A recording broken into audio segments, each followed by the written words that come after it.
est proclamé provisoirement élu président de la République démocratique du Congo, Monsieur Tshisekedi Tshilombo Félix.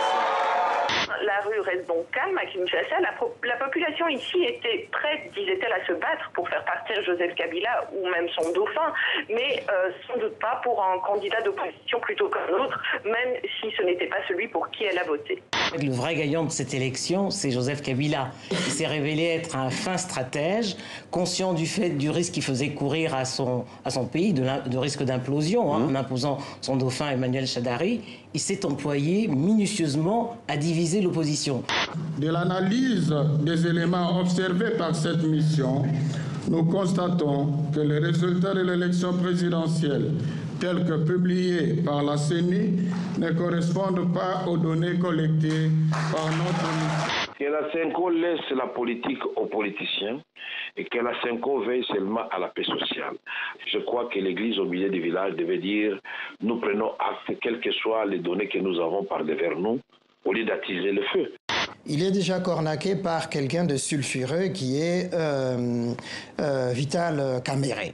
On pense effectivement qu'en sous-main, probablement, il pourrait le manipuler et qu'il y aurait eu même des tractations entre le moment où l'élection a eu lieu et la proclamation des résultats. Il faut que les Congolais protègent leur victoire. M. Tshisekedi, là, n'est qu'un faire-valoir.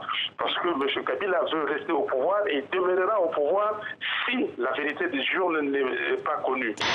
C'est l'aboutissement des 38 ans de bataille pour la démocratie en République démocratique du Congo. Ça aurait bien été aussi Martin Fayulu. Le peuple congolais pourrait apprécier cela parce qu'il voulait les changements.